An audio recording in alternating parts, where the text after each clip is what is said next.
नमस्कार दोस्तों, एक बार फिर से पढ़ो तो ऐसे के परिवार में आप सबका स्वागत है। हम लोग सीपीईटी 2025 के लिए तैयारी कर रहे हैं। 300 इंपॉर्टेंट क्वेश्चन डिस्कस कर रहे हैं। ये अगर आप वीडियो 2026 में 2027 में भी देखेंगे तो आपके लिए रेलेवेंट होने वाला है, कुछ करंट क्वेश्चंस को छोड़ के।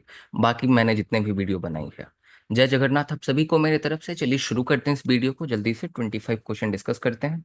इसी के साथ हमारे 300 क्वेश्चन कंप्लीट हो जाएंगे और उसमें से आपको बहुत सारे क्वेश्चन एग्जामिनेशन में देखने को भी मिलेंगे। अब जो हमारा पीडीएफ अवेलेबल है 1000 इंपॉर्टेंट क्वेश्चन का, और जो कोर्स अवेलेबल है, अब तो ये लास्ट दिन है तो आप तो इसमें क्या ही आप इसको पढ़ पाएंगे अभी। लेकिन ये जो पीडीएफ है जिसमें 300 क्वेश्चन है, ये मैं अपलोड कर दे रहा हूँ अपने ऐप पे। आप इसको मिनिमम अमाउंट देकर 30 से 50 रुपीज़ के बीच में, ये मैं अपने टीम को बता दूंगा, जो भी टैक्स काटने के बाद हमारे पास जो भी 10-15 रुपए है उतने में आप लोग इसको ले सकते हैं। आप लोग जाकर ऐप पे चेक कीजिएगा, ऐप पे ई बुक नाम का सेक्शन होगा या फिर एक फ्री पीडीएफ नाम का लिखा हुआ होगा, उस पर क्लिक कीजिएगा, उस पर आपको ये अवेलेबल हो जाएगा। ओके, तो चलिए शुरू करते हैं। चीफ मिनिस्टर उड़ीसा के कौन है अभी के टाइम में, पूछा जा रहा है। तो सबको पता है मोहन चरण मांझी जी इसका आंसर होगा, वही अभी चीफ मिनिस्टर हैं। अगर हम लोग डिप्टी चीफ मिनिस्टर की बात करें तो कनक सिंह देव जी हैं और प्रावती परिदा जी हैं, तो ध्यान में रखिएगा। तो वो डिप्टी चीफ मिनिस्टर हैं अभी। तो अगला क्वेश्चन वही पूछा जा रहा है कि अभी डिप्टी चीफ मिनिस्टर जो दो हमारे बने हैं उड़ीसा में, वह कौन कौन है।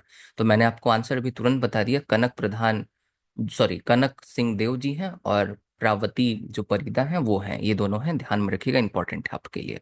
आगे चलते हैं। टोटल नंबर सीट कितना है आपका उड़ीसा का लेजिस्लेटिव असेंबली में, उड़ीसा विधानसभा में। तो टोटल 147 सीट्स है, ये आपको ध्यान में रखना है। ओके, और 147 सीट्स में कितना एससी के लिए रिजर्व्ड है, कितना एसटी के लिए रिजर्व्ड है, कितना जनरल सीट है, ये भी आपको ध्यान में रखना है। इसके बारे में भी आगे क्वेश्चंस है, उससे हम लोग डिस्कस करने की कोशिश करेंगे। जो उड़ीसा है वो किस ईयर में आपका एक सेपरेट प्रोविंस बना था। तो उड़ीसा जो है 1 अप्रैल के दिन बना था आपका सेपरेट प्रोविंस 1936 में। ये आपका जो है ये बिहार से अलग होकर बना था, ध्यान में रखिएगा। आगे चलते हैं हम लोग। ये बंगाल से जो है अलग हुआ था, वही बात हुआ, राइट, कुल मिला के, क्योंकि एक टाइम में बंगाल बिहार सब एक ही था। बिहार को 1912 में बनाया गया था, अलग कर दिया गया था, फिर बंगाल से उड़ीसा को भी अलग करके बना दिया गया। तो सो सॉरी फॉर दैट। आगे चलते हैं हम लोग। पहले चीफ मिनिस्टर कौन थे आपके उड़ीसा के, जो इंडिपेंडेंट इंडिया के पहले चीफ मिनिस्टर। तो option number B would be the correct answer. जो हरे कृष्णा महताब हैं वह होंगे, वह 1946 से 1950 के आसपास में आपके चीफ मिनिस्टर थे। तो इस चीज को आपको ध्यान में रखना है। आगे हम लोग चलते हैं। प्लीज वीडियो को लाइक और चैनल को सब्सक्राइब जरूर कर दीजिएगा। ये उड़ीसा का जो हाईकोर्ट है, उड़ीसा का हाईकोर्ट कहाँ पे लोकेटेड है, ये क्वेश्चन पूछा जा रहा है। ऑप्शन है भुवनेश्वर, कटक, पुरी, राउरकेला। तो आपको मालूम ही होगा, कटक में जो है उड़ीसा हाईकोर्ट जो है जो लोकेटेड है, ध्यान में रखना आपको। आगे हम लोग चलते हैं। कौन से नदी को हमारे उड़ीसा में सौरव ऑफ उड़ीसा कहा जाता है, उड़ीसा का शोक कहा जाता है। तो महानदी को कहा जाता है, क्योंकि इसके कारण पहले जो है बाढ़ लाइक सिचुएशन हो जाया करता था। पहले गवर्नर कौन थे हमारे उड़ीसा के, ये पूछा जा रहा है।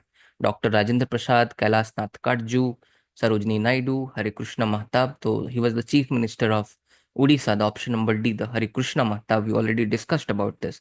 So, who was the first governor of Odisha? This is being asked over here. So, the correct answer would be Kailash Nath Kardju. That is the option number B. तो ऑप्शन नंबर बी इसका सही answer होने वाला है, ध्यान में रखिएगा।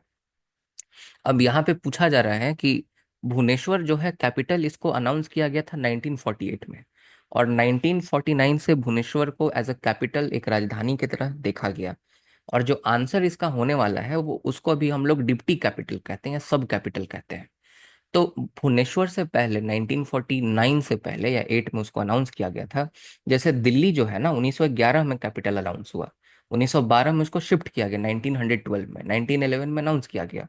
उससे पहले कोलकाता था। उसी तरह से कटक जो है ये पहले आपका कैपिटल हुआ करता था, ध्यान में रखिएगा। Cuttack was the capital before. अब 1948 में अनाउंस किया गया, कटक बहुत समय तक उड़ीसा का आपका कैपिटल था। अब यहाँ पे पूछा जा रहा है कि हमारे लेजिस्लेटिव असेंबली में, उड़ीसा के लेजिस्लेटिव असेंबली में एसटी के लिए कितने रिजर्व सीट हैं, आपको ये बताना है। तो 147 सीट्स हैं टोटल, और एससी के लिए टोटल 33 सीट्स जो हैं वो रिजर्व्ड हैं, ध्यान में रखना है। एससीज के लिए टोटल कितने सीट रिजर्व्ड हैं, ये भी आपको ध्यान में रखना है। 24 सीट जो है ये एससीज के लिए रिजर्व्ड हैं, ये भी आपको ध्यान में रखना है, याद रखिएगा, इंपॉर्टेंट है। ओके, तो एसटी के लिए कितने सीट जो है रिजर्व्ड है? एसटी के लिए रिजर्व्ड है आपके टोटल 33, 147 में से। और 24 किसके लिए हैं? तो एससी कम्युनिटी के लिए हैं। और बाकी सबके सब जो है वो जनरल सीट है, ये आपको ध्यान में रखना है। आगे हम लोग बढ़ते हैं अगले क्वेश्चन की ओर। ओके, तो अगले क्वेश्चन में पूछा जा रहा है, क्वेश्चन नंबर 12 में। क्वेश्चन नंबर 12 में पूछा जा रहा है, how many Lok Sabha constituency are reserved for ST? तो सबसे पहले टोटल 21 लोकसभा कंस्टिट्युएंसी, ये आपको ध्यान में रखना है। और एसटी के लिए टोटल 5 को रिजर्व किया गया है, लोकसभा में मैं बात कर रहा हूँ। और एससी के लिए कितना लोकसभा कंस्टिट्युएंसी को रिजर्व किया गया है? तो 3 को किया गया है। तो 13 क्वेश्चन हमने यहाँ डिस्कस कर लिया। और 12 क्वेश्चन जो है हम लोग अगले वीडियो में डिस्कस करने वाले हैं। ये पीडीएफ मैं अभी ही अपलोड करके जा रहा हूँ, तब कॉलेज के लिए निकलूंगा। बहुत बहुत धन्यवाद आप सबका। आप सबका दिन शुभ हो। जय जगन्नाथ। फिर से आप सबको भगवान जगन्नाथ आप सबको आशीर्वाद दें, आप सभी जो एग्जाम क्रैक करें। जय हिंद, जय भारत, भारत माता की जय। Keep supporting Indian army and all the best and best of luck for you examination.